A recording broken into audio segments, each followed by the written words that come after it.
radio up for that sweet sound.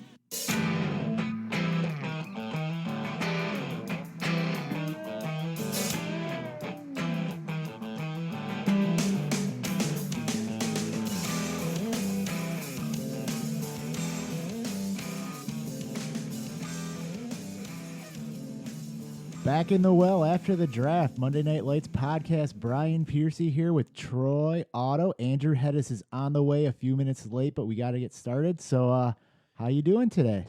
Happy to be here. Excited. Probably the most excited I've been for a show. This is what we've all been waiting for, and it happened. Great night. Ready to talk about it. You know, the weather wasn't the best the whole night, but it got better. You know, things moved. We were under the canopy for a while. We moved it back out to the open patio. I think everybody had a fun night. I want to say I heard like about 55 out of 77 people were there. So great showing so far. Yeah, great turnout. I didn't realize that House of Shamrock, big expanding business. You know, they kind of shut off half of the patio. I don't know, big expansion plans, but, you know, it still worked and it was great. Yeah, I noticed that. I don't know, what were they doing there? Was that like a storage room they built out? Maybe lap dances. I don't know, like after hours club. Who knows? But we'll have to ask Whoop or Ty about that. If that's the case, I'm sure they're on top of that. Yes, exactly. Especially Ty. But overall, yeah, great night. Weather was just a small little hiccup. The only bummer about it was that the Twitch feed, you know, I tried to watch a little bit of it today. Obviously, I wasn't watching live. I was there, but through nobody's fault, just a little glitchy and tough to follow. But we'll work on it, you know. Yeah, that was a little disappointing. You know, me and Ben, we took the whole draft actually doing that, so it would have been nice if it turned out well. If not, we could have socialized a little bit more and helped with the picks on our team. Yeah, so. The bits that I watched were good. The content was good. It was good. It was just because of the Wi-Fi connection, it's tough to go back and watch, you know, 20 different little 10-minute pieces, but oh well. Yeah, and unfortunately, it sounds like Drager's computer was out of memory, so we couldn't actually record the stream on his computer to post it on YouTube or anything, but just let's get down to business. A few reminders, 714-75-WHOOP. Give us a voicemail, leave us a message. The podcast email address is podcast@mnlhl.com. Subscribe to us and follow us on Twitch. We now have emotes available if you're in the chat. If you've had a subscription, you can actually have an MNL emote. And if you subscribe multiple months, I think we have the Uncle Whoop emote available and the Panty Dropper Cool Guy emote that would be available. Unlockable, but you have to earn those. Yeah, I don't quite understand all this, but I'm learning. I did subscribe and give MNL my $5 on Amazon Pretty Prime. Easy for an old guy, right? Very easy. Just watch the video, do it. Takes 5 minutes of effort, and it will really help the podcast and the league. And both of the Cool Guy, I'm biased. I think the Whoop one is number one, but that Cool Guy is also pretty slick. Yeah, they're both great, and also when you subscribe, you get a keg next to your name. I see Dave P has one already. And then if you subscribe multiple more months, you'll get the original 4 MNL teams. You can earn those throughout the year. I think if you want to just throw out a bunch of money, if your own personal money, you can get them all. I probably wouldn't suggest doing that, but, you know, it's up to you. Are you looking at yourself on the camera too much? I'm trying to make sure that I don't block Hedis when he gets here, so I think I got it figured out. Good. So, let's get down to a little bit of business before we start talking about the draft. I don't think we talked about it in these last couple episodes, but we had some breaking news. Mr. Wilkie retires from MNL. Yeah, that was sad. I left a voicemail on the topic. I didn't know if we were going to do an emergency podcast, so I don't want to be duplicative here. But, yeah, Wilkie, original member. Sad to see him go. You know, especially his reason. You know, he was one who thought that, you know, the league was getting too good and he couldn't keep up.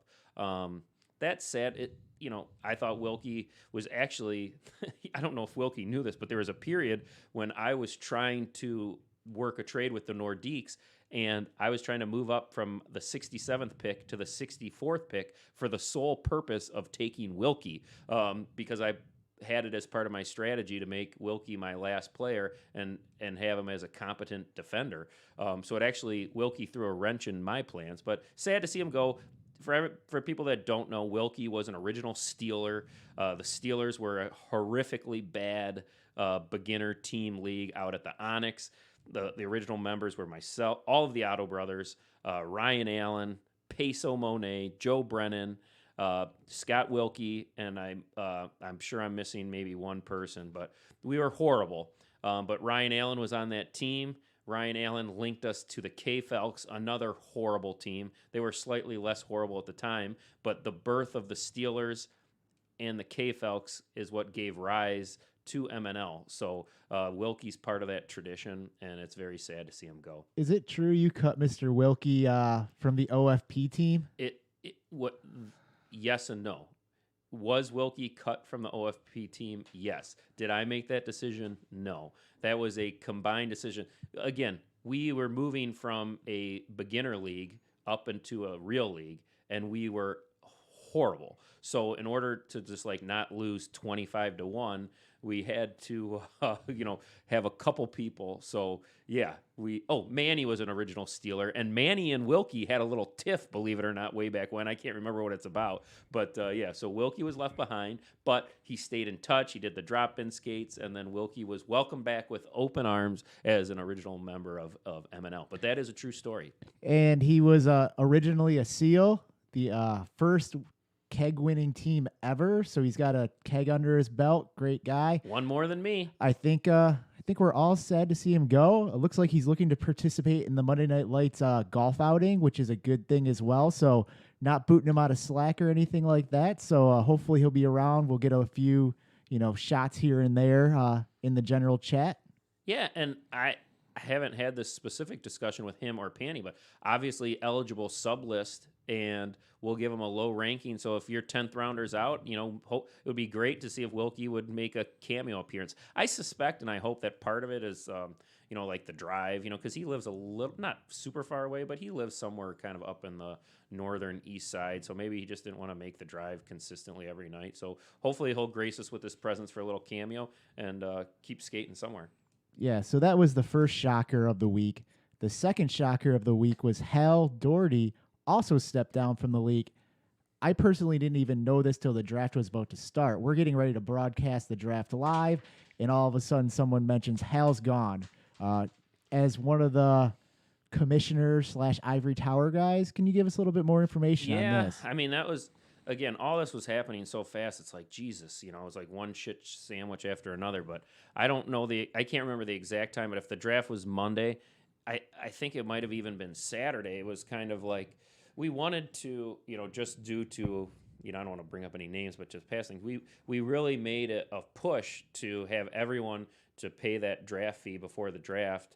And there's a couple guys that need payment arrangements, but at least some like acknowledgement, like they either paid the money or, hey, I'll pay you on Friday, something. And Hal, believe it or not, was kind of MIA. And we all know from the castle that he's building out there that he's a wealthy, wealthy man. So I sent him a text like, hey, Hal, blah, blah, blah. And then I think about an hour or two later, and I think it was maybe even Saturday, Sunday, he was like, guys, I hate to do this to you, but, I can't play. And I don't know the reason. He said it was a personal issue, so we're going to respect his privacy by blasting it all over the podcast. But anyways, Hal, everybody has their reasons for stuff like that. And I think the thing is we're just disappointed that he's not going to be around. But that's how it went down. And unlike Wilkie, Hal did not retire. Hal wants to be back in the he hopes to be back even as early as next spring. So we'll respect his privacy, and Hal's still, Hal's posting today, just like always. Bullshit. He's giving his article he's passing along to us. Maybe he'll be interested in the sub list as well. Yep. Who knows how that stuff goes. But yeah, he actually left us 2 voicemails today. Oh, hey, let's hear them. So Hedis should only be a couple minutes away. Just to let you know, these are not perfect as far as his cell phone reception. So there's going to be a part I'm going to try to cut through on the first voicemail. So, but I did want to play them as a player not coming back for a while. I think we all want to hear his voice. There we go. Hey, this is Hal calling in. Just giving some comments on the draft last night. First, sorry I'm not going to be able to take part this year. Looks like it's going to be another glorious year of Monday Night Lights. And I'm just going to add in and comment. And he's shown outside of Monday Night Lights. All right. the Ducks, oof, they've got like 8 defensemen on this team. They're going to have a lot of options. You've got Ben, you've got Turtle, Bolt, plugged in. Your cell phone blows. See, as centers on your they can easily move back. You got Rubel, Ali, Gibb, and him, Brawny. So the Ducks have an option, going to be able to change their look depending on who they play.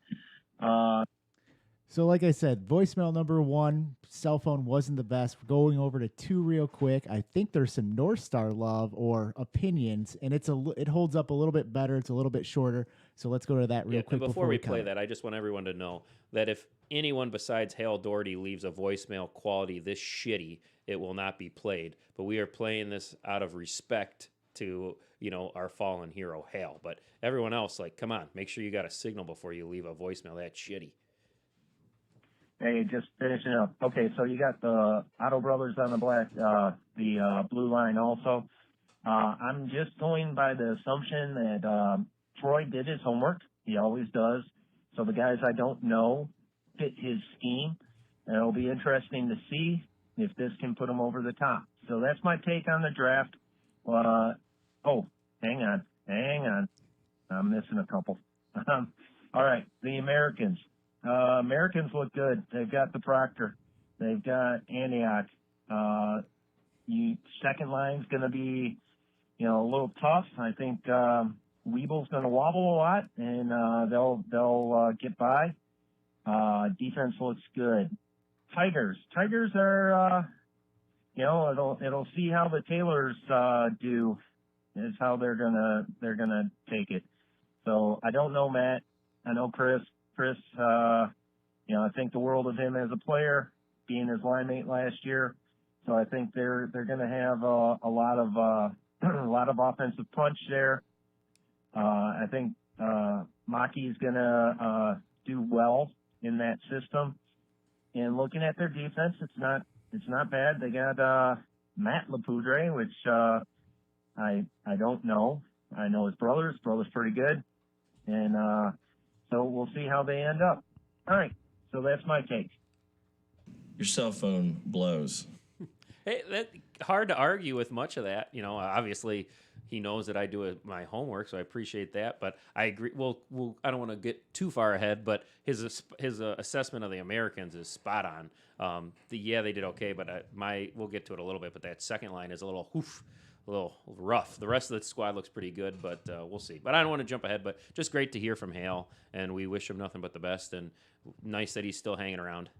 Yeah, agreed. And I'd like to welcome in, during the voicemails, Mr. Andrew Hedis sneaks into the room. Yeah, those lights over in Macomb area. Is that where the camera is? New camera, baby. Oh, the new you look camera good. action. You look kind of far away in the corner, but I am kind of in the corner. They always put me in the corner. They shun me with the broom. We just need a little zoom in there, but it looks good. We're working on the better angles for everybody. It is a good Yeah, angle. there's a couple lights out in the Macomb area. I don't know if Ryan Allen. Shout out to Ryan Allen. I don't know if he was driving out there that area, but there's a couple lights out for the storm and whatnot. So Also heard a rumor that you might have went the wrong way. Yeah, I definitely did go the wrong way. Actually, I was got in the zone, I was about to drive to hockey, and I'm like, I'm going to Hazel Park, and I passed what was it, 14 mile? I never take 14 up, but I think to. Yeah, I mean, what have you been here 5-6 times already? Hey, whoa! Let's be realistic. It's been 4, right? No, 5-6 times probably. I've done that before. You get on autopilot, on your way to the rink or work or blah blah, and you're oh shit, I'm not going there. So we'll give him a pass. Nice to have Spicy with us, a true North Star. Oh, there will be a true king in the North this upcoming season. Yeah, I want to make a pledge before we get too far. With Hedis now being a member of the North Stars, I'm a North Star. I do hereby solemnly swear that this will not be the North Star podcast. It still will be the MNL podcast, and we will try our best to deliver unbiased news and takes to the entire league. I don't want this to become the North Star show and everyone hates us enough. I'm not trying to steal the podcast. Hey everybody, Just we'd available. like to welcome you to another edition of North Stars Tonight. I'm Brian Piercy along with Andrew Hedis and Troy Otto. It feels great being a North Star. Thanks, Piercy. North Stars. No, yeah, we get it. I mean, like I said, some of these seats can rotate, so if we can bring guests and other people weekly, and once the season gets going, you won't be hearing both of us every single time on here. So that's That's another thing that can come into play in future For episodes. the Twitch viewers, I just noticed on when I share my monitor to show the draft board, I didn't switch the actual name tag. So you are Andrew Hedis, and you are Troy Otto as of right now. Oh, the old Rochambeau, huh? There you go. Well, we're not switching seats because these are our spots. It would be bad luck. So let's start to talk about the draft. First question of the night: who won the draft? This is not going to be a hot take, but I've had a lot of discussion with, some trusted inner circles, the Dave P's, my Dave P's on the trusted inner oh, circle. me and Dave P talk almost every day. Give Dave a couple of beers, and Dave gets on everyone's inner circle with hot takes. My hot take is that I do not think that there's one clear cut, like, I cannot look at these teams and say this team's going to win the Stanley Keg. I mean, the parity of this league has never been stronger.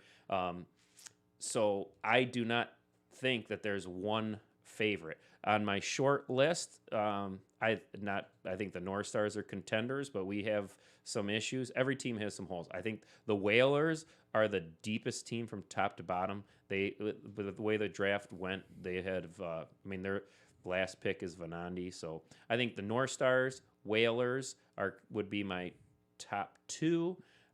Americans, Nordiques, 3-4, and I don't want to get too far ahead. But but my number one thing is that I don't think there's one true standout team. If you're passing the football to me and we're doing that I formation here, I'm going to have to say I agree with you. I don't feel there's a single team that necessarily, quote unquote, won the draft and stood out above everybody else. I don't think there was any. There's maybe only one or two like picks that I wouldn't say they're blatantly bad, but it's more like a decision matrix. Like, oh, I like this guy because he fits my goalie, and my goalie likes this type of defenseman, or I want this guy because he scores more goals on the second line. And our second line, we know we're going to put all our stars in the first, sort of thing. So more decision matrix kind of choices, not necessarily bad picks or reaches. I think in the past, a couple drafts, there has been one or two picks you're kind of like, whoa, you took him 3 rounds too early, and it has actually affected the team's results in the standings. So this year, I think parity is actually pretty well, seeing that we have a lot of new guys in the league too. Yeah. All right, Piercy, those are 2 shitty takes, so you got to give us something stronger than that. There's a lot of good teams here. I was actually quite surprised, I think, in a good way, trying to think everybody's a good team in the Americans. Obviously they were set up with the first pick for goalie, the first pick as a player, but I feel like they built a pretty solid lineup and team. I think we saw what they did last year.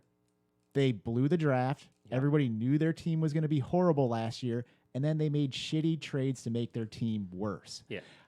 Going into that last skate, I went and scouted for the podcast. I'm a journalist here. I want to make sure I know what's going on. Journalistic integrity, right? Yeah, broadcast journalist over here. And Manny and Antioch were there, and partially they were throwing stuff out to get spread some rumors, but they were talking about Eats in the 4th round, and I was just like, whoa, a couple guys like that. But like I said, they just might have been throwing out smoke signals, and I feel like their team came together really nice when I was scared they were going to totally blow that draft again. Yeah, I think Manny and Antioch, we can talk about their draft a little bit, but they certainly put in the time. Antioch, I think, was at every evaluation skate, so they put in the effort. They did not make one bad pick. The way that it fell, you might disagree with some of their picks, and we'll talk about that later. But they certainly didn't blow the draft. Again, not to pile on, and I'm guessing the next question is going to be who lost the draft. But it's last year, I told anybody that would listen after the draft that the Americans blow. They took Myers too high, they took Weaver too high. They took Belasia too high. I told anyone that would listen to me, it's these guys suck, and they proved me right. This year, we'll talk a little bit about it, but they did a nice job. Super quick, one thing I forgot before we go on to the next question. Replacing Hal is a character named Ben Slocum. Do you have any background on him? Because I had no clue anything about him, no knowledge, no nothing on that. Yeah. So here's the Slocum is a McShannock referral.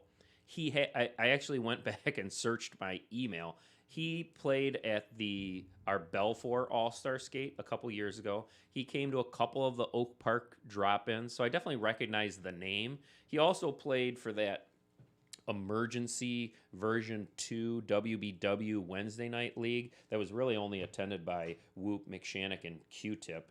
But his connection to the league is McShannock. Todd says he's a great guy. He's a Spartan, so that's another, Oh, there you go. check of the box. But as far as a player, McShannock rated him as a 3rd or 4th rounder, and Todd gave his kind of scoop on him. By all accounts, he's a talented player. I guess his motor sometimes can be, a little bit questionable. But So he's like a Proctor. Yeah, but I think he's a playmaker, so that's kind of an interesting pick because no one really knows much about him with the Tigers, and they took Slocum ahead of some known commodities, so that'll be interesting to see how that plays out. But I do think he's a good player, so he's certainly not going to hurt him. It's just a question of like how good is he, and I guess we'll all find out. But that's how it all went down, and basically with Hale dropping out at the 11th hour, nobody. I remember I mentioned the possibility of delaying the draft, and I think these two gentlemen were like, what the so no one wanted to delay the draft, and I didn't want to delay it either. So anyways, he was a known commodity because when we had the previous vacancy, like I think Whoop led him to believe that he was in the league. So, and then there wasn't a spot for him, and then when one opened up, he was ready to go. So, and by all accounts, he's a great guy. So we'll see. Well, and here's an additional factor too. Is not only was he added, but we also had Salmonelli. I think some people hadn't seen him. He came out for half a skate in the last skate. Do you want to touch on that? Yeah. So we didn't evaluate him at the time because he was one of the players that was not. But I think he filled the Wilkie vacancy, if I remember correctly. He's a Bob Gibb referral. He also knows Old Man Ite. And then he also knows Sikorsky, so it's that old guy triangle. They all know each other. The old guy tribe. But anyways, so Simonelli actually reminds me of Gibb a little bit, except he's a bigger physically. He's a bigger Gibb, but his skating technique is good. He's certainly not a bender, but he was just kind of on cruise control out there. So that'll be really interesting because he went very late in the draft, and if he is what we saw, that's the right spot for him. But there's a chance that, he's a big dude, and he was not, like I said, his skating technique was good. So he could wind up being a steal, or he might just be a lower end guy. And that's what I was partially worried about, like that he slipped that low. And I realized, like, when I put a name to a face or like a player, name to skates, I see equipment. I don't see faces when I play goalie. Point being, I'm like, oh, is that the dude with the gray socks? And everyone's like, yeah. I'm like, either that guy is playing like on gear 1 and he only has 1 gear and he's just like slow boating out here, or like he is like tanking his draft stock so he can make whatever team he's on fantastic because he had good hands. He controlled the puck behind the net a couple times when he was on a line with Peso and in suits for a little bit. So it'll be interesting to see what he has. I mean, we literally only got 20-minute look at him. So. Yeah, I get doing a little digging on him. From what I heard, is he's played hockey a lot of his life. He coaches his kid's team. He's just older. He's had good skill, so he has the fundamentals down. It's just he's lost a step. You get older, things don't get important. Yeah.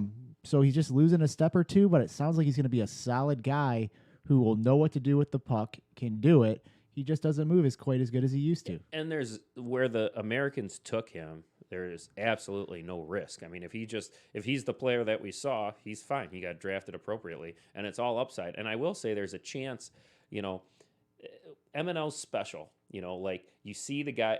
It's different when you go to Troy Sports Center on a Friday night. You don't know any of your opponents. You have a bad game. Nobody gives a shit. You go home. Your wife is waiting for you naked. Well, that never happens. But you go home. That only happens for Joe. But when you're in MNL and you got to go, you're accountable. You got to go out on the Labatt Blue party deck and face everybody. There's a chance that salmonella. Whatever, Somoli, Celilla, the competitive fire stokes him, and he has a little fountain of youth, and he becomes a real steal for the Americans. So that'll be interesting. So back to it. Who lost the draft? Yeah. To me, this is a clear answer. I will go on record to make this prediction as far as the team that will not make the playoffs next year. That's another thing. With the 17, we kept the exact same format.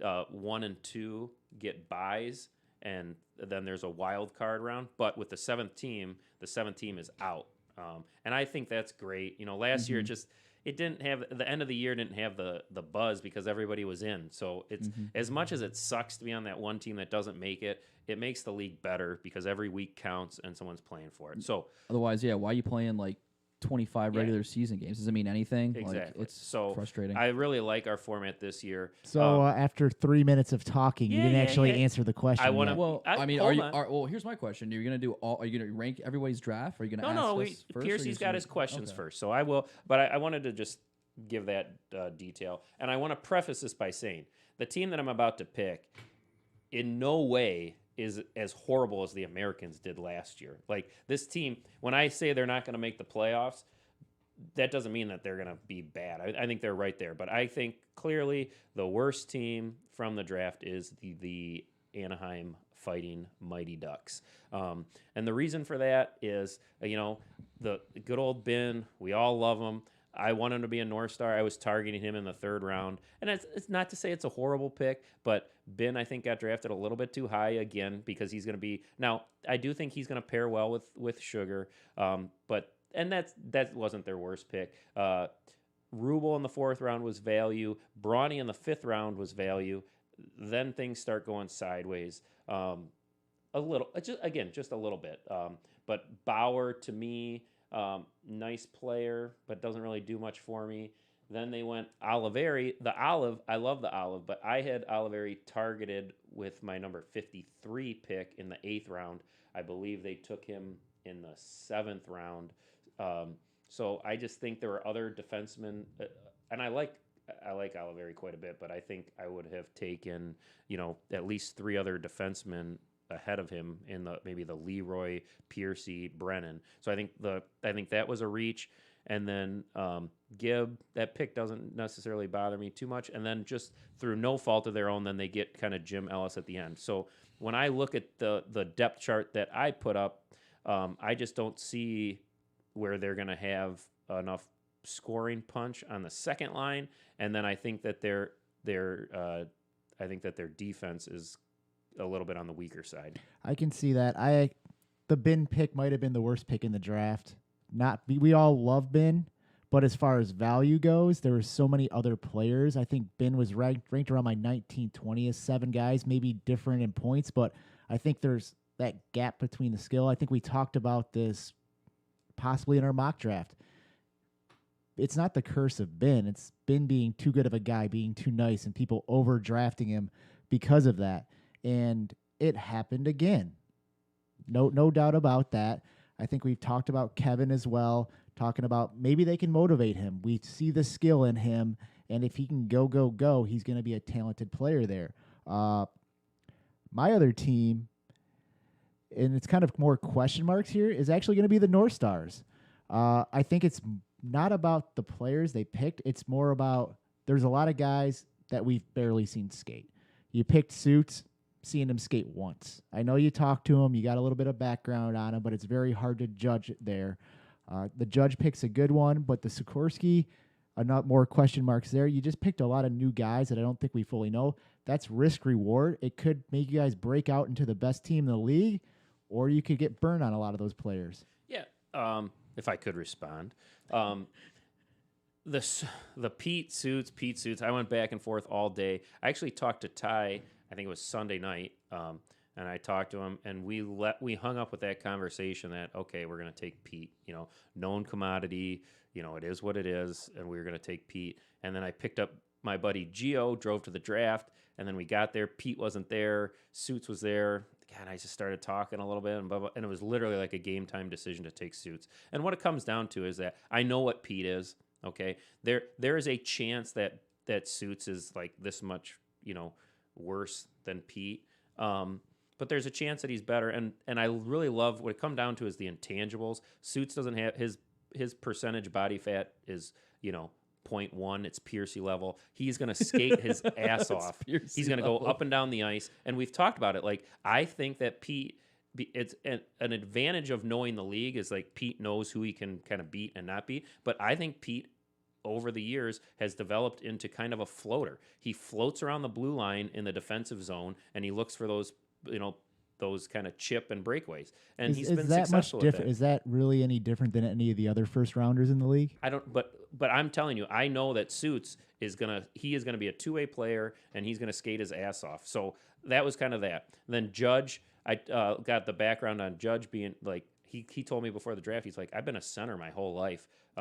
I only play defense because no one wants to play defense in beer league, and I'm like, yeah, shit, I know how that goes. So I drafted Judge with the intention to play him as center, my second. So I got two centers, Suits and Judge, but if things don't go according to plan, I can drop Judge back on the blue line, and then I got Cunningham in the third round, another guy that can play center that's going to skate his ass off. Oh, I love when he's in front of me. Yeah, I love Cunningham's great. Cunningham's another defensively responsible. So desert swarm defense. I've got Suits and Cunningham. They're going to skate their ass off. Judge flexibility. And another little known fact. I've known Charlie Graham now for 3 years. I see him 3 days a week at my son's hockey practice. After I draft him, he's like, oh, by the way, I've never played forward in my life until this league. He's a natural defenseman his whole life. So within those first 4 picks, I have all of these guys can skate. Two of them can play defense if necessary. And then when it came to Sikorsky, in my pre-draft plan at 32, I really thought the Americans would take Brawny. That went according to plan, and Edge. I really thought that someone would then take AJ. I thought the Ducks would take Marvin. Just because of their familiarity with him. And in my pre-draft, I really identified Matt Lapoudre at 32. That's who I wanted because I thought that was a great pick for the Tigers. So when he wasn't there wasn't another defenseman that I wanted. So I went off the script with Sikorsky there. But then Marvin fell to me in the 6th, and I got Maff in the 8th. So, we'll talk about it a little bit more, but I'm going to try to play the Otto brothers as a D pairing. And the benefit of doing that is I can play a top line with 3 skaters and then still have a second line with 2 skaters. But if it goes horrifically bad, it's an easy fix. Drop back Judge or Graham, and then my top D pairing is Marvin and Judge, and then me and Maff as a second D pairing is more than respectable. So we'll see how it goes, but I got lots of options, and I'm not concerned one bit. We're going to be a factor. How good are we going to be? Time will tell, but if anyone wants to take a bet on the North Stars missing the playoffs, you name your stakes, I'll take that bet. I think when you say name your steaks, you literally mean name a type of steak. T-bone, New York. Anyways, all right, enough of the puns. Worst team had us. That was a long-winded take on Sorry, you and I rebuttal. had to defend my honor. So I'm going to make mine real short and simple, and I'm going to throw a little curveball out here. I'm going to say the Tigers, in my opinion, have the worst team in the draft. And that is mainly because we don't know anything, like you mentioned earlier, about Slocum. Slocum? Slocum, that's how you pronounce his name.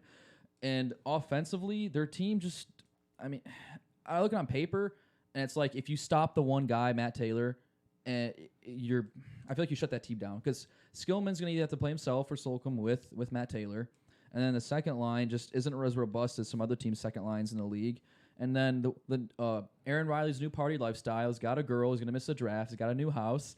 I'm not feeling on the upside on the Aaron Riley train with his new Aaron Riley lifestyle. So that coupled with maybe having to put Ryan Allen back on defense, which I personally like Ryan Allen as a forward, not a defense. We've talked about this in the podcast before. It's just it's a mix of kind of let's shoehorn people to where we have to have him, not to where it would be most ideal. Yeah. When the Americans took Proctor and Taylor fell to the Tigers, I was like, whoa, the Tigers are in good shape here because I think we all think Matt Taylor's just going to be dynamic. We all have this sense that he was very good at the evaluation skates, and he's going to be just even that much better when the lights come on. Chris Taylor fell to him. I can't fault that pick at all. Chris Taylor's can play forward. He can play D. You can't not take him. He's his fucking brother, so that pick is fine. Slocum, I don't even think that's a bad pick. The real losers in the Wilkie and Hale dropouts, in my opinion, were the Americans and the Tigers, and kind of the Ducks through no fault of their own. Now these other teams, before those backouts, I was looking at getting kind of a Jim Ellis. No offense against Jim, but now I got a Crunk. I love Crunk. We can talk about. I didn't even talk about him in my 20-minute response, but through no fault of their own, the Americans and the Tigers are the only two that have Maki and Maki. So that's kind of a negative for them. And then I agree, like in the back half of their draft, I think that's when things kind of went badly for them. I don't have the board. Like, don't get me wrong. Like Joe Ellis, okay, so their top line, right, is slotted, quote unquote, predicted from other GMs and other top league analysts in the league, like Dickie Dunn himself. Like you have Slocum, Taylor, Joe Ellis as their top line. Oh, they're putting the Their Taylor second brothers line is together. Myers, Skillman, Charles Mackey. Their first pairing D is Chris Taylor and Matt LaPoudre. Second pairing D is Shepard and Allen and Riley as their goalie. To me, that second pairing D and that second line that goes out there, that's going to be the Jeff Skillman show. Unless Skillman, like, somehow gets the Fedorov skates from 95 out there, the white Nikes, and just gets like a speed boost and puts the second line on his back. Ryan Allen and Shepard have a lot of speed. Like if Judge goes out against their line, I'm just using our team as an example. Yeah, sure. If Judge goes out, or even better yet, like the Nordiques. the Whalers, or the Nordiques, where they have like Kimmel on the second line. Kimmel with and Fenn. Gio. Yeah, or Kimmel and Gio, where you have Dave P. and Peso on the second line. Like that. That is a train wreck waiting to happen because they can just have so much speed and like heads up, one touch pass through like the middle. Skillman's gonna have to do a lot of work, and Myers has gotten rather good over the past couple months. I mean, his stock's been high, but at the same token, I wouldn't want Myers to assign him to a duty like, hey, go track Dave P down the entire game. I agree. Yeah, and not only that, they have you've already talked. So sure, that's a true. few couple quick things here is I feel we're kind of just getting into teams now. So we'll start with the Tigers since we're already winning there. I feel like we might have went through the North Stars. We'll do a quick basis on them. But I think if you look at their team, I think the Taylor brothers are playing together. I think that's why you drafted Chris Taylor there. That leaves for me a Joe Ellis, Skillman, Charles Mackey second line. I mean, we need Joe to show You up. have We them need him the to Taylor produce. brothers playing forward together. Oh Who's yeah. playing Then defense that on would this team. well then that if you do Well, that, that's then your where I was second going line here. will be Skillman and Slocum. Slocum is a forward. Well, I was going for a power lineup on that first one, putting Slocum at that right wing with the Taylor Okay. brothers. Okay. But then my point is we know Matt Taylor's quality, but now you have to put Myers, Shepard, and Ryan Allen at defense. All three of those guys during player evaluations, we said we liked better at wing. We know Myers doesn't want to play defense, but he's probably going to get forced to. And I think, Shepard, he's a nice guy. I don't think he's going to say no, but I think he wants to play forward as well. So that's going to be some issues just with that team chemistry. I think the Tigers are going to play the Taylor brothers together, but I think that's going to be with Taylor on D. I mean, they just have to. That's not together at that point. That's just like you would try to put the lines out, and then during the game, if Well, you they're know, going to they try start the game change with it. the Taylor at D and Taylor at center. That's what I think. I don't think there's the way that draft went. I think Taylor, and hey, it's a long season. You can experiment and see how it goes. They can make trades too. Yeah, you can make trades, but I don't see them playing that top. They can't. They get sort of. But it's funny because the Whalers have that reputation, and I think it's going to be the Americans this year. But the Whalers have the reputation when they had the J-Flow era of winning games 1-0. The Tigers, to me, are going to be the opposite of that. I mean, I think they're going to win games, 6-4, 5-4, and then they're going to lose games. When Riley has a bad night, they're going to lose games. 4-6, 7-5. I think they're going to be just the way what they got a lot of offense and then a shaky D. Those could be some fun, exciting games. Yeah, and you kind of touched base on this. That 10th round was kind of crazy this year because it was a cliff. Like it was steady all the way through that mid 10th round, and then no offense, but it dropped those last couple picks. That's going to hurt your team on those second lines or even your first lines with like a Charles and a Sam. Those issues, compared to before when we had Hal, we had Wilkie, it kind of helped balance out that line. Like with this new talent coming in, it made it so that level, it's almost like the same with a first year. Like the first rounders, there's such a drop off between those first couple. I think you can say that about the 10th. I was about to say that, and that's why I feel like, sure, okay, yeah, there's a drop off at the Mackeys, but by the same token, same effect. There is a large difference between Proctor, Matt Taylor, and Sugar, and no offense, the rest of the first rounders. I mean, that's true. So to have those three in the bottom, the three at the top, to me, that's parity. I don't mind it. Yeah, and that we've talked about this. This is the issue. Doing the goalies separate, okay, that made this a true snake draft. So you get the number 1 overall pick, but then you're getting Sam Mackey. And so that's certainly the most fair way to do it. But what we missed from this year's draft by taking the goalies separate is that strategy where if you were willing to, if you had the last overall pick and you were staring at Sam Mackey, if you were willing to take the worst goalie in the league, you could remove that. And by not having the goalies in the draft, it removed that element of when am I going to take my goalie. So that's kind of a bummer, because it was one element that was out, but it was a true snake draft and it was truly fair. So let's real quick jump over to the Americans. They got Proctor, Antioch, Simonelli might be aligned with Keith, Woods, Sips, Mackey, John Starr, Manny, Edge, AJ with Flo. That's a nice balance for a lineup. I think unlike the Tigers, those positions pretty much fall into place. I know there was talk about Manny going to forward, but he's played defense the last 2 years. He's been solid there. So I think it was a good construction at least. Yeah, I actually talked with Manny a little bit today. In hindsight, you never know how the draft is going to go. But my breakdown of the Americans is that top line is going to be nice. You got Antioch and Proctor, okay? They got J-Flow. They have a great decor, with Star, Edge, Powers, and I think ultimately they're going to wind up playing Manny on D. So great top line, great decor, great goalie. They're going to be good. There's no scenario where they're not good. However, that second line is rough. I like Wood, but Sips, Wood, and I think under my scenario it would be the Salmonelli guy. Salmonelli. And even so, that he's really going to have to be a steal for them because I think that second line is just going to get pummeled.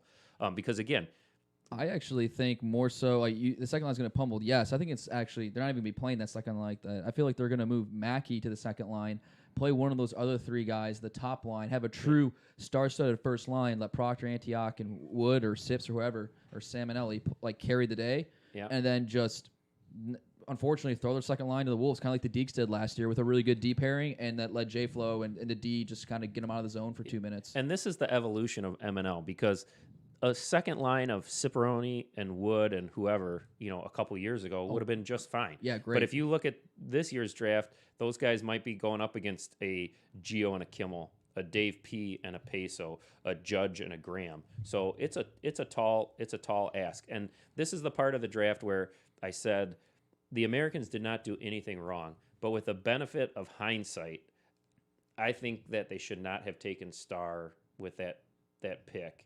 And it's not that Starr's not a great player, but if they would have taken a Cunningham, a Peso, a Ratliff, a Slocum, now they have, a trio, and then they still, with that wraparound pick, they got Powers, they got Edge. Those are two good D-men, and then Manny at D, and they could have picked up another, kind of D. Wrong guy. They could have picked up Piercy. They could have picked up an Oliveri, I mean, even at 56, like where Sips was, there were some defensive guys in that level, like a Weaver or someone like that they could have gotten. So is John Starr a bad pick? No. But I look at this, and last year, trust me, the North Stars, when we were struggling for offense, we tried to put John Starr up at forward. It's just not. He doesn't like to play forward. He's a defenseman, and so he got a lot of goals. He got a lot of goals his first year in the league, the first 2 months. Again, I love Starr, and you can't say that taking Starr there is a bad pick. It's not a bad pick, but just looking at the way that team is constructed, it's that second line that's going to make or break them. So going over to the Ducks. I think we talked about this a little bit, not liking their team. I'm looking at a Hardy, Bin, Busta first line, Bauer, Turtle, Jim Ellis, Rubel, Oliverde, Brawny, Gibb, then with Ryan Z. The thing about this is I look at each pairing, and they're one of the few ones that, each guy, the wing, you can say Jim Ellis, Busta, Oliverde, Gibb, they kind of have a weakness at every line. But I'm sorry, no, go ahead. Yeah, that's my point. That's my problem with that top line. Ben is going to be great with Sugar, no question about it. But you can't drop back Ben to play center by him because he doesn't have the stamina for that. So Ben and Sugar are going to have to produce, and then Busta is going to be on an island. But I don't know if Sugar is going to go up and down the ice. Okay, we all know that.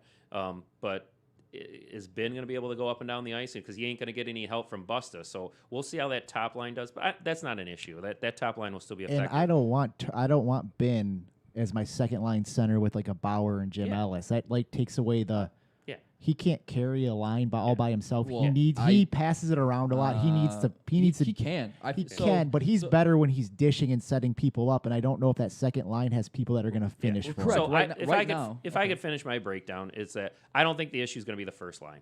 Ben and Sugar are going to do just fine. Busta will do what Busta does. But that second line of Bauer, Turtle, and Jim Ellis, with a back end supporting them of like a Gibb and Brawny, are they horrible? No, but again, if they're out there with my proposed line of Judge and Graham, they're going to be salivating.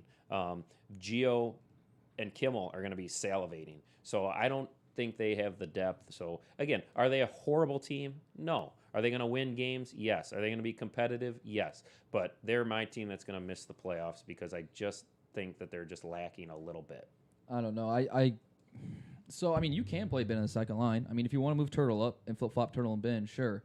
But it kind of depends on what forward you want in the second line. And they're going to be another team, I feel, kind of like the Americans to a degree, where it's kind of like a one-line team, and your second grind line just is trying to go like that even or that -1 or maybe even that +1 if they get like a lucky Bangolin that's like down low or something or some lucky bounce.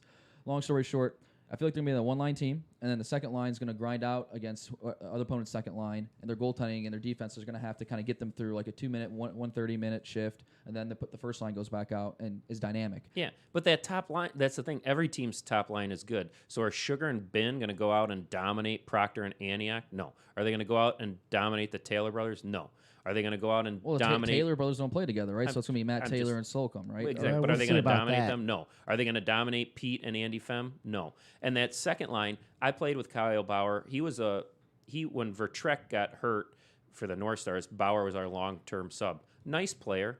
He's solid. Nice, solid player. But is he going to put the puck in the net? No. He doesn't have he's not a finisher. And it's Turtle. We all love Turtle, but he's a distributor as well. Turtle's not a high-end finisher. So I don't think that top line's going to dominate. I think they'll do fine, but I don't think they're good enough to dominate. And then that second line, I don't see him putting the puck in the net. So they're my team that's going to miss the playoffs. And I love Rubel, so Rubel's going to have to create some offense from the back end for them to have a chance. I think the biggest factor that you're kind of leaving out in your assessment of it is that Ryan Z slipped to the Ducks. And as a goalie-wise, we'll get in this. Maybe the next team is who's in Seals or I don't know. We're going North Stars. We're going North Stars next. Fair enough. Anyways, long story short, Ryan Z slipped to the Ducks.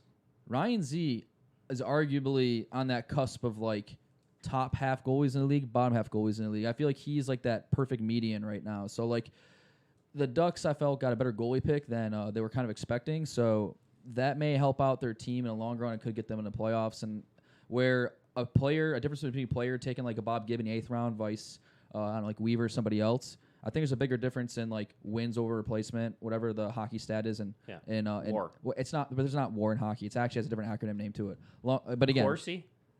Corsi is your shot differential. Anyway, there's an actual advanced stat that ranks players and how much they contribute to a win, and we'll just use WAR because that's all I can think of right now. So, anyways, the WAR, like a WAR stat between like a Bob Gibb and a Weaver, to me isn't that big of a difference. But a WAR stat between like your goalie, like no offense to Riley, but Riley and like J Flo is like a bigger difference. So it'll be a 4 or 5 win difference between the two. Yeah, I mean the Ducks are my prediction. Would it shock me if the Ducks made the playoffs? No, and I do think the Tigers with their goaltending situation, maybe that doesn't pan out. We'll see.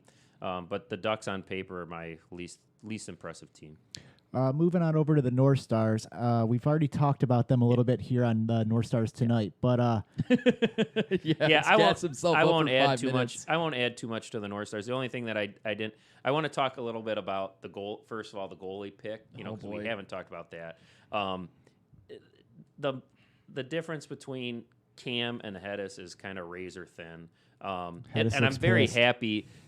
Oh, Cam was upset. But I'm happy for Cam how it ended up. Him being a Whaler, and he got Dave P and Peso. It just seemed like it was meant to be. But what it came down to when push came to shove is that I actually think, and I don't want to offend my netminder here, but when Cam is at his best, his high end game might even be better than Hedis. But Cam's streaky, and when Cam's like B+ game is worse than Hedis's B+ game. So you know what you're going to get with Hedis, and he was just kind of, again, razor thin, but I just think that he was, solid, and his average game is better than Cam's average game. All I'm gonna say is there may be a news article coming out soon with the D2 Babcock, excuse me. With the what are the Icelandic coach's name? I can't remember his name. Cam knew it yesterday. He's like, I want a poster. I want a D2 Muddy Ducks. I want like Gordon Bombay on one side, the poster where it's like his face, and then like the Icelandic coach are both staring at each other, and we got to Photoshop put our faces in. You and me head to head this year. So the gauntlet's already been thrown by Cam. So I was 3 weeks ago I was going to draft 4 weeks ago I definitely was going to draft Cam, and then I just remember one game he was so hyped up to face Hedis in one of those playoff games, and he got himself so amped up, and he got smoked. He gave up like 6 goals, so he got himself so worked up he couldn't kind of control his emotions. And trust me, I love guys that love the league. But anyways, it was razor thin. It was close. And then the only other comment on the North Stars, because we've already talked about him, is Krunk. There were 2 players I was targeting, and it was Krunk and Wilkie. And then once Wilkie retired, I was going to trade up to get Krunk. So I've identified him. He came to the evaluation skates, and I just think that, we got to work on his hands a little bit, but he's a big man, and he's not a bender. He can skate, and I think he's going to be a real nice surprise. And I talked to him. He's lost 40 pounds in the last year. So talk about health and wellness. I was ecstatic that Krunk dropped to us, and I'm expecting big things out of Krunk. Yeah, is the only neutral party here at the moment with the North Stars. The biggest thing I have to say is your projected lineup is not going to be the projected lineup about 3 or 4 weeks in. There is no way Math and the Otto brothers with Marvin are going to hold up back there, and you're going to be doing some shuffling. I don't know if it's Judge. I don't know if it's Cunningham. I don't know if it's Graham, but at least one of you guys are moving up. Sure. And I just, that's what the preseason's for. The way I look at MNL, every team out here has at least 2 pawns, okay? Wow. It's a chess game, right? And the 9th and 10th round picks are pawns, okay? So, and most teams are set up to have their 2 pawns at right wing, right? Most team now you can try to play 3 good players together and then have a center surrounded by 2 pawns. But if you can use your 9th round pick as a serviceable defenseman, it allows you to have the best of both worlds, and that's have 3 good forwards on line 1, 2 good forwards on line 2, and then one of your pawns on as right wing on line 2. So I'm going to try that with Ty because to make that. Will it succeed? Probably not. But again, then that's an easy fix. Ty goes up to wing, Judge or Graham drops back. Judge or Graham paired with Marvin is a nice D1 pairing, and then me and Math, on the second line are just fine. What are you cringing for? Math is like, honestly, I think of Math as a player, as a defenseman. Like, when he was available, I looked straight at Troy. I'm like, if you don't draft Math, like, no, I'm done. Like, I love Math. I was cringing more about Troy than Math. Oh, well, I mean, but yeah, Troy, I was drafted ahead of Brennan. I was drafted ahead of yours truly, even though you were a GM. But everyone drafted me above you. So Brennan was a GM as well. Me and Math as a line 2 defenseman are going to be just fine.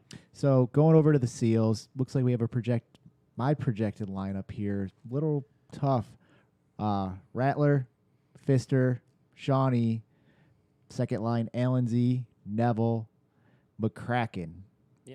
That goes to Leroy, Pellet, McShannock, and Todd with Dylan as their goalie. So I don't know if I like the way that their team actually sets up there. This team, for me, is a tough. They're like a dark horse team because as much as I like a couple of their line setups, like having Pfister and having Pellat play together, Pellat may not be speedy, but the one time we have seen him skate, he was pretty conservative with the puck, made smart plays. Oh, I can't beat this guy. I need to change. Dump it deep, go and change.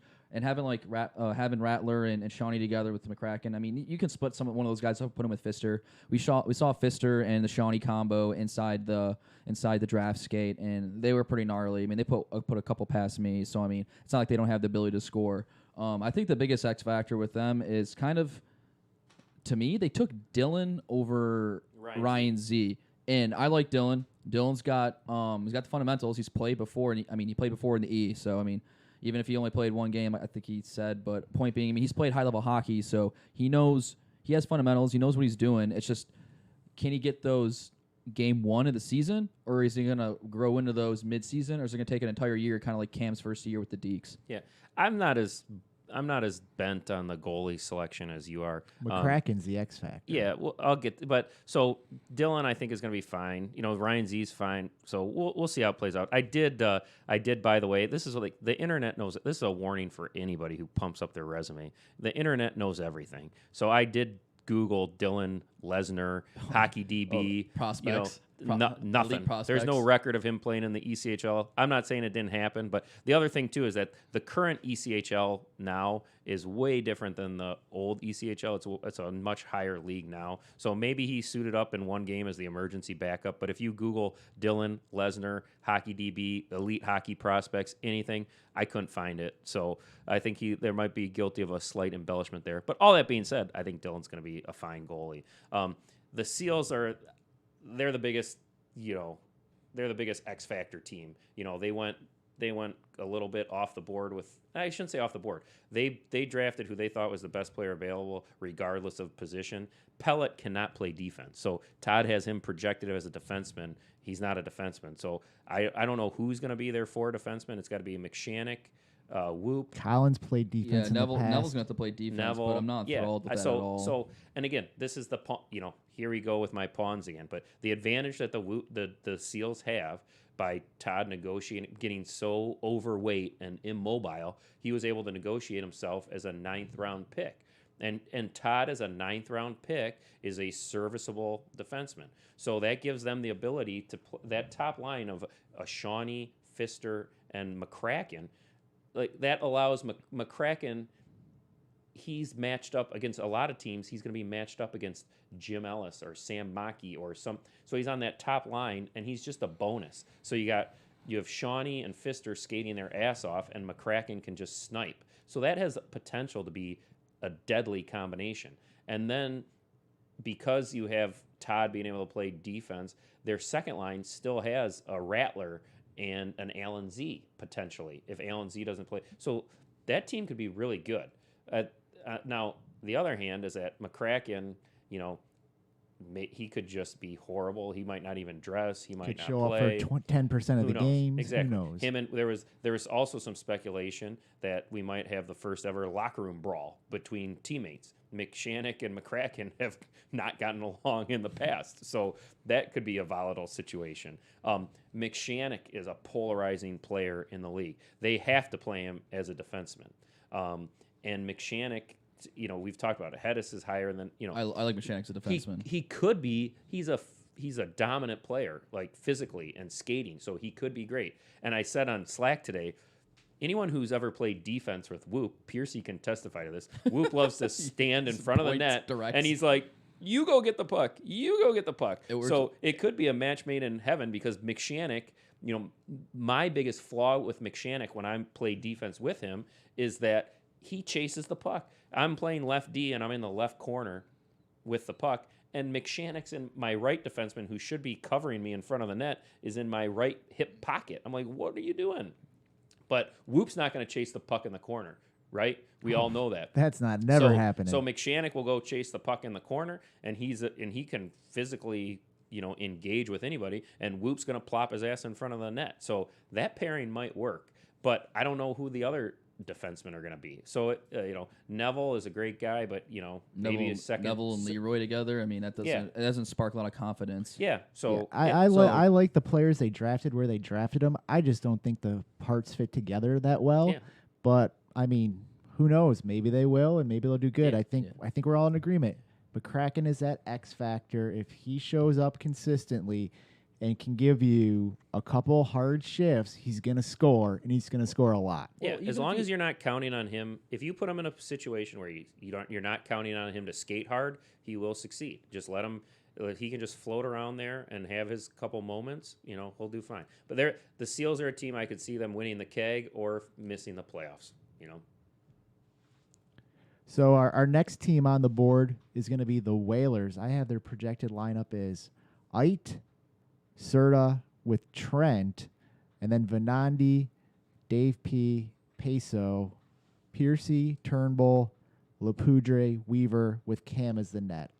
my team. I don't want to start. I'm going to let Hedis. No, you start. It's your team. You start him. I'll wait till the No, end. you get the breakdown. It's your team, just like Troy did his breakdown. Go ahead. Sure. So obviously, I think we got a lot of talent. That I think that Eat pick was a really good pick. Apparently, it sounded like they were considering him in the 7th, and he actually slipped. Was it the next round or 2 rounds later? So must have been the next round. So really good pick. Peso, I think we've talked about him a lot in this podcast. The guy puts the puck in the net. You need that in this league. We know Serta, we know Trent, and Dave P. We've seen a lot of improvement out of him. Even if he's not, he's playing great defense. He's moving it up and down the ice, setting it up. My biggest concern with this team is chemistry. I heard from Serta say that Trent and Serta, they don't really have good chemistry when they're playing forwards together. I also heard Serta's not a giant fan of playing with Peso as well. So all of a sudden you start stacking the lines. You really need Dave P as that other center. You probably need Serta as the center. So you got to play someone with Serta that's not chemistry there. That's So gotta be, how's that going to work out with the rest of the team? that's got to be like Ghost Whispers, because Peso and Serta just played on the top line together with the Spitfires. We just won the championship.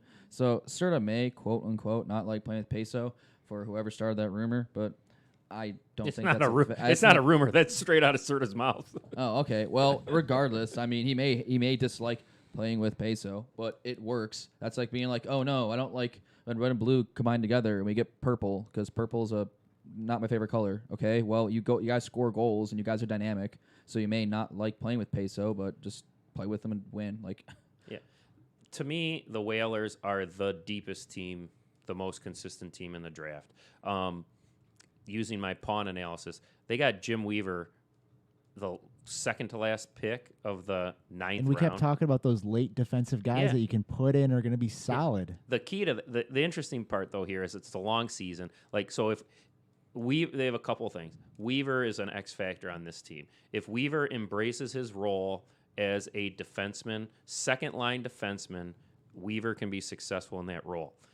With the Frontenacs, he did it, but he didn't like it, you know. And so you got to throw him a bone and let him play forward every once in a while, just try to keep him happy. But if he flourishes in that role, again, what we've talked about, him as a 9th round pick that can play D, it allows them to have 3 serviceable forwards on the top line and then 2 on the second line, and that's just an inherent advantage. The Ite pick is another great value pick.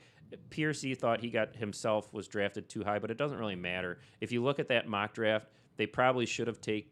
They shouldn't. I know why they took Piercy, because they wanted a defenseman, and if you don't take Piercy and then he might not be there, then it's like, crap, I got 2 forwards, and then they might have some of these problems that these other teams have that don't have a defenseman. But in theory, you know, Ite was probably a higher rated player than Piercy, so they could have taken Ite there, and then if Piercy would have fallen to him in the 8th. So that whole swap doesn't really change much to me, but that was nice value there.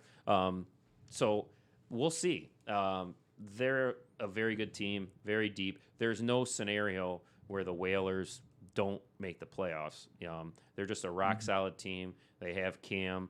This could be a keg. I don't know exactly, like, to Piercy's point, yeah, Trent and Serta just haven't been great together. But Dave P and Peso have to play together. So I think it'll probably be Serta and Trent, but they might tinker a little bit. and another factor too, as you brought up, is that you said Jim Weaver's an X factor playing defense, right? Accepts the position. Well, even if he doesn't accept the position, they plan for contingencies. They have Trent on that first line. They can move him back to D, and Weaver can go up there. And Weaver's not that bad of a forward, honestly. Especially as a third forward. Yeah, they could easily drop. They could drop that, and that's where the benefit of getting Ite late. So they could drop Trent back at D and put Weaver at forward, and then you could do like a Serta and Ite could. Serta, Ite, and Weaver could survive, and then you got Dave P and Peso. So they got lots of flexibility, lots of good players. I think they're going to be a good team. Are they going to be a great team? Well, time will tell. And this could be something too, where I have projected Serta and Trent with the higher level, like on the wing, on Ite there, but maybe you throw Peso, Dave P, and Ite as your first line guys. All of a sudden, you have Serta, and because Dave P can play defense. He's really good. He can hang with first line people there. Peso obviously is a first line person.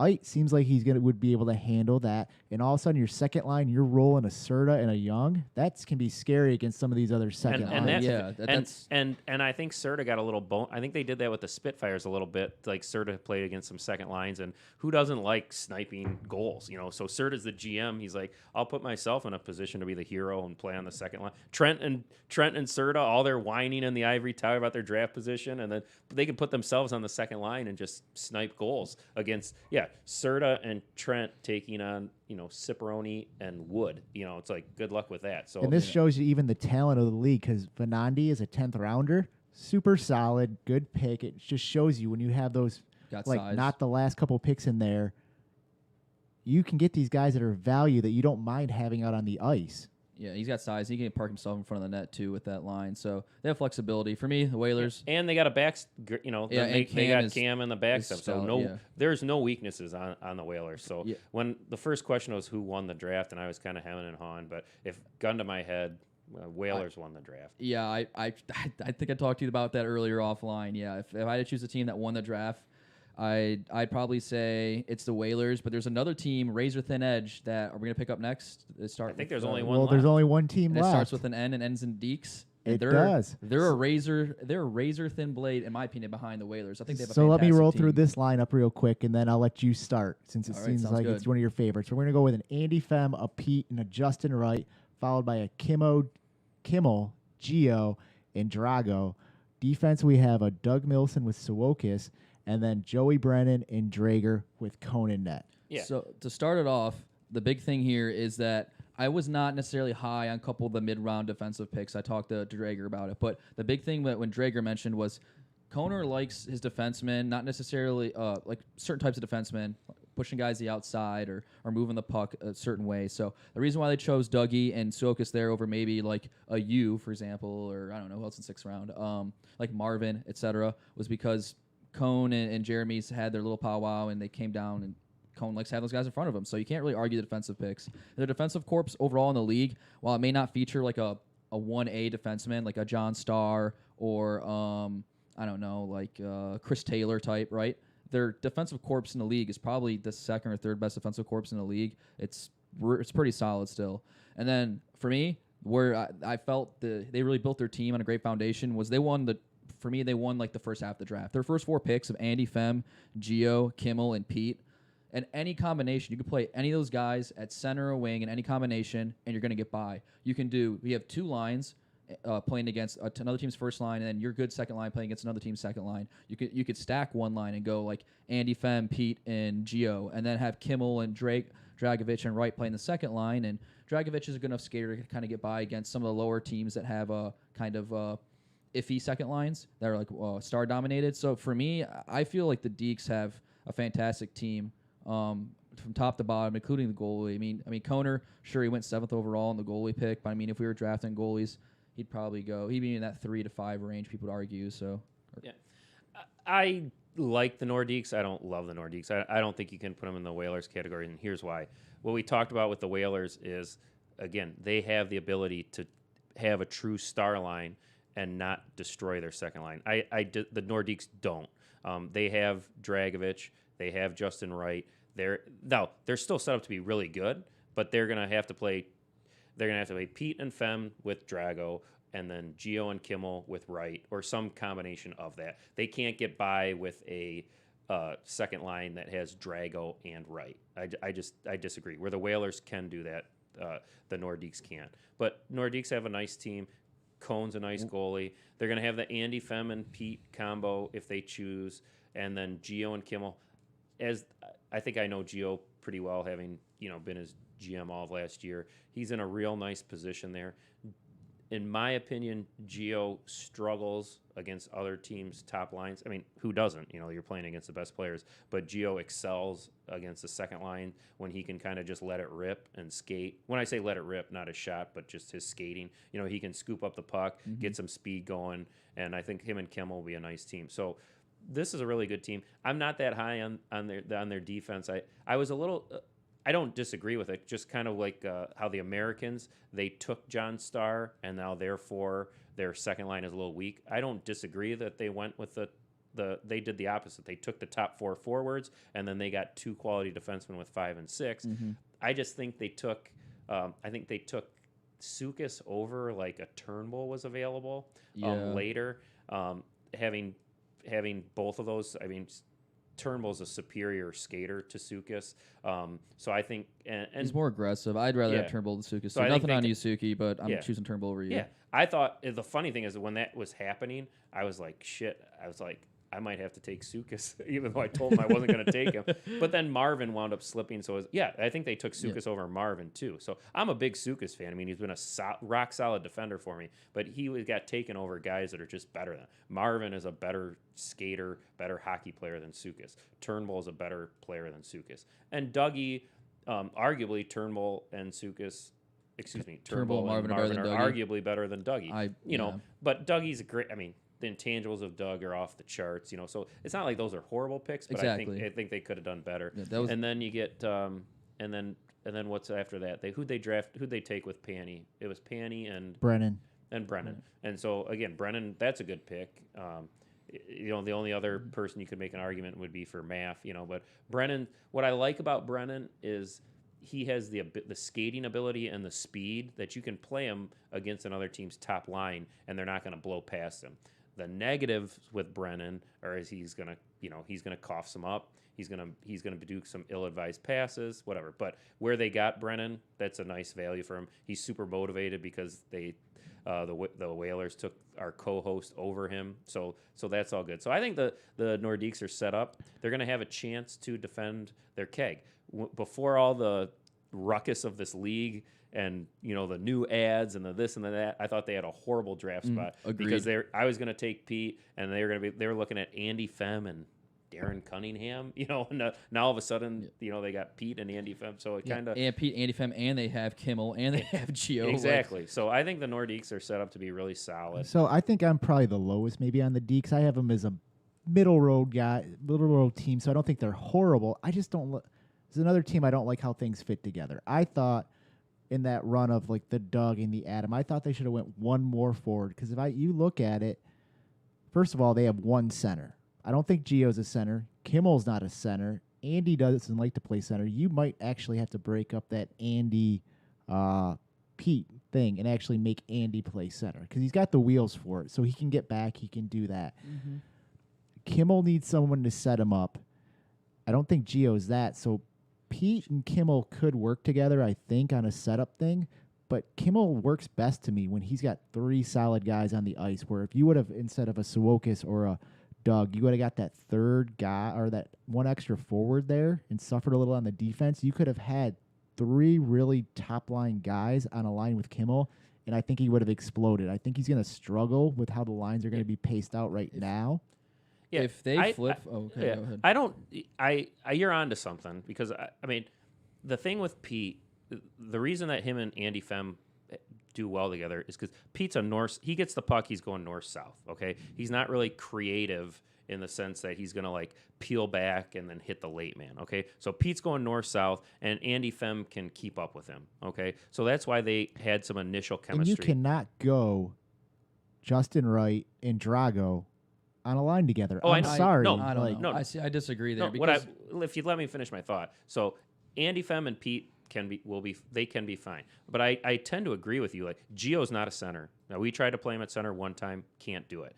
And does Kimmel have the cardio? No way. No, he doesn't. And Gio is a willing passer. Like Gio is not a selfish player, but he's not a good passer. Like what I mean by that is like when he does pass, it's like he doesn't have great touch. Sometimes it's too hard, sometimes it's too high, and he's not super. His vision isn't awesome. So I agree with you. Like the good thing is that they're going to be playing. If they were on a top line, I think they'd really struggle. But they're not. We'll see how that works. So that's what I was about to bring up. You just brought up just now is that if Kimmel is a second line center and he's playing against the second lines of the league, we just went through like 6 other second lines, right? Okay, maybe you play against 2 good teams. So North Stars have a good second line. Let's say the Whalers have a good one. The Seals have arguably a good second line. That's 3 teams. The other 3 teams in the leagues, their second lines are just as good as theirs. So I mean, I don't know if I feel like Kimmel on the second line with Gio, with Dragovic. Maybe put Wright up on the first line. I mean, Dragovic can handle the puck. He at least digs in the corner. Yeah. So that could be fine. I'm grading these guys on a hard scale. I think the Nordiques are going to be a good team, but when you say like they're razor thin behind the whale, this is where I don't think they're that good, and I can see a scenario where their chemistry struggles. But I think the Deeks are a really good team. Yeah, I think you have to put Kimmel and Pete together. I think that would work the best, and I think you put the speed on that other line of an Andy and Gio. They both can fly. I think you throw it together. Pete's obviously, he's got some wheels when he wants to, but I feel like him and Kimmel, I think Pete's the smartest player on that team for passing. He'll know where Kimmel will try to go, and he'll try to set him up. Because we know that Kimmel, when he gets the puck in the right spot and he's open, he's going to put it home. But when he doesn't have those people feeding it, that's when he struggles. So that's my worry there. Their defense, all solid guys, but I don't think that group of guys scares anybody. No. So that's my big thing there. They're solid, but you're going to be able to move the puck around there. Their speed is not the best. I mean, Adam, he's not that fast. Panny's not that fast. Doug has a motor, obviously, with the cardio. Brennan does, but they're not flying all over the place. There's not a single defenseman there that's going to take the puck and rush the puck. The only one who might try to do it is Sukas, but when Sukas does it, he telegraphs it. He puts his head down. He's fairly decent. He's better than what people give him credit for. He'll actually go. Sometimes he'll turn it over, but I've seen him score many goals like that. So Sukas might rush the puck. You're right. Brennan's not going to rush the puck with anything good. Panny's certainly not going to rush the puck, and Dougie's just going to be solid defenseman. So you're right. I think the Nordiques are a good team, but I think they're kind of second, third, fourth type team. Yeah, and this year I think we said is I don't think anybody had horrible drafts. So for saying that this team's a good team or this team's a bad team, it's on a curve of the other teams. Yes. So we're not saying that anybody's a horrible team in these situations. Yeah. So then, do you want to? What's your 1 through 7, Piercy? You can give us, and then also give us a predictor. I mean, you kind of said who has the best or worst draft. Who do you think is going to win the keg? Who do you think is going to be out of the playoffs? Well, I'm going to agree with you guys, and I'm going to go with the Whalers here for the President's Cup. Obviously, playoffs, anything can happen. But I think I'm going to rank them. I'm obviously biased here, but I'm going to rank the Whalers. I agree with the Ducks probably being the weakest team, but I think there are a lot. The Seals worry me as well. The Nordiques, I have some concerns on them as well. I don't think any team's perfect. I mean, even the Tigers, we talked about just their talent is there, but they don't fit together. What about you? So I guess if you had to choose a President's Trophy winner, I'm gonna go. I'm gonna throw a little curveball here, and I'm gonna choose the train that can't get up the hill. The Baby Blues can't do it. The Nordiques. I'm gonna choose Nordiques as a President Trophy winners. What about missing the playoffs? Missing the playoffs. As much as I dislike the Tigers draft, and I want to say the Tigers, I think that we're going to see a new level of Matt Taylor, and I've seen him skate enough and score enough goals. Oh, we're down 4-0 in A-League. Okay, let's go get 4 goals real quick, boys. And then it's 4-4 halfway through the second. So I think that if he brings that type of game and he realizes like his team may not be the best, he needs to score a bunch of goals, him and the Taylor co might elevate them slightly above the Ducks. I'm choosing the Tigers because you guys are both going to choose the Ducks anyway. So I'm choosing the Tigers. They're not making it. Boom. Yeah. Aaron Riley's lifestyle is going to drag him down. Mr. Otto. Yeah, I mean, it's really tough because like this Matt Taylor factor is like, is he really that good where he can just kind of score at will? I'm not saying he's not. I truly don't know. I'm going to stick in with my pick that the Ducks are going to miss the playoffs. The Whalers are the deepest team, but I still don't know. That's something in our league. Like, you can be the best team, you can be deep top to bottom, but when it comes down, like, are they going to put the puck in the net enough? Whereas, like, a guy like you might dominate against Proctor. You know, like, you might carry the play, and you might get 10 chances, but you might not finish, and Proctor gets his 1 chance, and he finishes, you know. So, so I don't know if the Whalers will finish at a high enough frequency. And the same thing can be, said for the North Stars. I think we're going to have a good team, but are we going to have enough goals? So I'm going to go off the board, and I don't want to do Stanley Keg because anything can happen in the playoffs, but I'm going to do the top 2 as far as getting the buys. I'm going to go Seals and Whalers, and then I'm going to go and then I'm going to go North Stars, Nordiques, Americans, Tigers, and then the Seals bringing up the rear. Don't know if I missed anybody. That's a shock. I would actually say the Americans probably are my number 2 team. Yeah. Hey, So we'll see, baby. We're gonna either look like idiots or idiots geniuses. or look smart. We'll I don't find know. out. Yeah, for me, you don't have the best goalie in the league and then draft like the best defense in the league. It doesn't make sense to me. You have Yeah. the best goalie for a reason. You draft good offensive players. Yeah, and we'll see how that Proctor pick is. If it's Matt Taylor, like you're talking about in an A league, just coming back 4 goals like that, it could look like a horrible pick. But we know Proctor 3 for 3. I don't think he's gonna make it 4 for 4, but he's got the team that'll give him some help. Yeah, so much intrigue. I mean, it's really this is really an exciting year because it's just anything can. We make these predictions, but it's like if you tell me the Americans are going to win the keg, it's like I couldn't say no. I'd be like, well, I Exactly. could see it. exactly They'll win every game like 2-0. Exactly. Like 2-1. If the Ducks win the keg, I'll come on the podcast and do something silly. But outside of that, any of the other 6 teams, I could see. You'll buy the poisoning. league non-alcoholic Heineken for the next 5 Yeah, years. exactly. I'll do something. So that's all of the teams. Do we have any information on preseason? Yeah, so posted in Slack. The goal is subject to availability. I'm going to try to get some ice in August, thinking 2 sheets per week. The 9 to 11 slot. I haven't looked. I don't know if the ice is even back in on the NHL side, but the idea is to get starting the first Monday in August. There's 4 Mondays in August, 9 to 11. Then that would get 4 teams on the ice each week. And I'm not a math major, but I think each team would be able to play at least 2 preseason games. Cool. And then what? The Monday after Labor Day, I assume the season's going to start? Yep. And then we're obviously off for Labor Day. The rink's closed, and I think it's Monday, September 9th. We kick off a new season, and it's going to be exciting. The 9th month on the 9th day in the 2019th year. That's an omen, my boys. That's an omen.